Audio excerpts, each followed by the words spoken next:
Picture this, a small curled shape suspended gently in warm fluid, growing day by day inside a clear glowing chamber. No mother's body around it, no heartbeat but its own, echoing softly against artificial walls. For all of human history, there has been exactly one way to begin a life. One path every single person who has ever existed was forced to take. What if that was no longer true? Could pregnancy one day become optional? Or is there something about carrying a life inside another life that no machine will ever truly replace? We don't know the answer yet. But we're going to walk through everything science currently understands and everything it still doesn't. The end of pregnancy, the future of human birth. Before we talk about replacing pregnancy, we need to appreciate what it actually is, because it may be one of the most extraordinary things biology has ever produced. For 9 months, a single organ, the womb, performs an almost unbelievable list of tasks simultaneously: delivering oxygen, supplying nutrients, managing a constantly shifting flow of hormones, filtering away waste, even coordinating a delicate ongoing conversation between two separate immune systems, so the growing baby isn't mistakenly attacked by the very body protecting it. No laboratory on earth currently understands every piece of that process well enough to fully explain it, let alone recreate it. So when we talk about artificial wombs, we are not talking about replicating something simple. We are talking about attempting to imitate one of nature's most sophisticated systems. That brings us to the science itself. What exactly is an artificial womb? The technical term is ectogenesis, the concept of a fetus developing outside a biological body. And it's important to understand what that actually means, because it's often misunderstood. An incubator, the kind used in hospitals today, simply keeps an already born premature infant alive and warm. An artificial womb is a fundamentally different goal, recreating the actual internal environment of pregnancy itself: fluid, oxygen exchange, hormonal signals and all. One keeps a baby alive after birth, the other attempts to replace part of the journey before it. So, where does the science actually stand today? Researchers have made genuine, measurable progress, particularly with extremely premature animal subjects, using fluid-filled systems designed to mimic the womb's environment for short, carefully monitored periods. These experiments are real. They are published, peer-reviewed and taken seriously by the medical community, but they remain early steps, not finished technology. No human has ever completed development inside a fully functional artificial womb. What exists today is promising, but still, in almost every sense, experimental. So why are scientists pursuing this at all?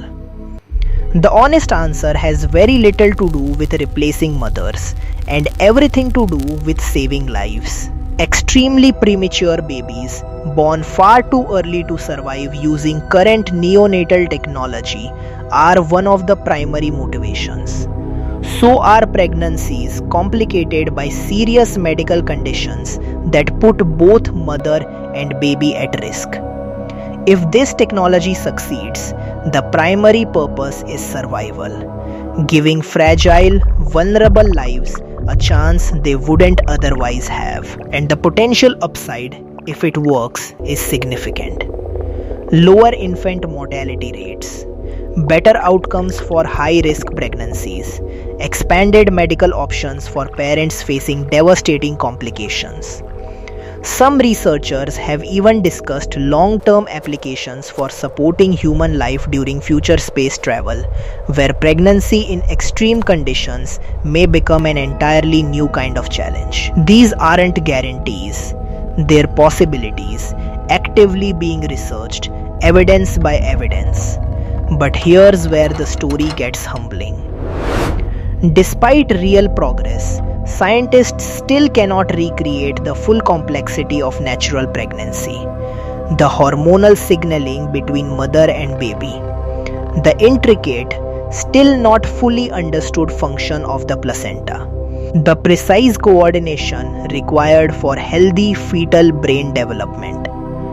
Thousands of biological interactions, many of which researchers can observe but not yet fully explain. Nature, it turns out, is far more complicated than it first appears, even to the people spending their entire career studying it.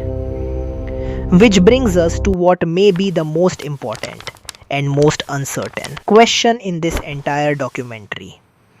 During pregnancy, a baby doesn't just grow physically, it begins to hear its mother's voice through the walls of the womb. It responds to sound, to movement, to rhythm. It develops inside an environment shaped by countless emotional and hormonal signals long before it ever takes its first breath. So what happens if a baby develops entirely inside an artificial system instead? Would the emotional bond between parent and child form differently? Could a parent connect just as deeply with a baby they never physically carried? Would something in early brain development change in ways we can't yet detect? The honest answer is, we don't know. No one does, because it's never actually happened. Scientists studying this technology consider these questions some of the most important and most unresolved in the entire field. This isn't a gap in the research, it's one of the central mysteries the research still has to face. Of course, alongside the hope, there are real risks worth taking seriously. Questions of ethics, concerns about commercial misuse, or the technology becoming a tool for something far more troubling than saving lives, including the unsettling possibility of selecting or designing traits in a child. Questions about who could actually afford this technology, and whether it could deepen existing inequality rather than reduce suffering. Legal questions about parenthood, consent, and responsibility that current law was never written to answer. None of these concerns mean the technology shouldn't be researched, but they mean it can't be pursued carelessly. Either so, let's imagine, just for a moment, a future where this technology is safe, proven, and widely available. How might healthcare adapt? Would family planning look different? Could workplaces, insurance systems, and even governments be forced to rethink policies built entirely around the assumption of biological pregnancy? These are open scenarios, not predictions. Nobody, including the researchers building this technology, actually knows how society would respond. Which brings us back to where we started. Even if artificial wombs become completely safe, would people actually choose them? Some would likely see it as liberation, a way to remove risk, protect vulnerable pregnancies, or simply offer choice where none currently exists. Others would likely still choose the deeply human experience of carrying a life themselves, imperfect risks and all, believing some things are worth keeping exactly as difficult and exactly as human as they've always been. Both perspectives are valid, and right now nobody can say with certainty which one the future will favor. So here's where the science actually leaves us. Artificial womb technology may become one of the most important medical breakthroughs of this century, or it may remain a highly specialized tool reserved only for the most severe medical emergencies. The biological questions are still being answered, the ethical questions are still being debated, and the emotional questions, the ones about bonding, connection, and what it truly means to bring a life into the world may take the longest of all to resolve. Remember that small curled shape we imagined at the very beginning, floating quietly inside a glowing chamber? That image isn't science fiction anymore. Pieces of it already exist in laboratories today. If artificial wombs became completely safe, accessible, and medically proven, would you choose one? Or is there something about carrying a life yourself that no technology should ever try to replace?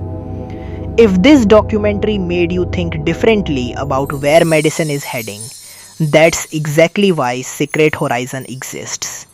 Every episode, we take a real developing scientific frontier and walk through it honestly, the hope and the uncertainty both. Subscribe so you're here for the next one. And if this topic raised a question for you, one we didn't get to, leave it in the comments below. We read every single one, and some of the best episodes start exactly there. This documentary explores current scientific research related to ectogenesis, neonatal medicine, and reproductive technology. It is intended for educational purposes and distinguishes established medical facts from experimental research and future possibilities. Artificial womb technology capable of supporting a full human pregnancy does not currently exist and remains an active area of scientific study. Our goal is to present an honest, balanced picture of what current research shows, the genuine benefits it may offer, and the significant scientific, ethical, and emotional questions that remain unresolved.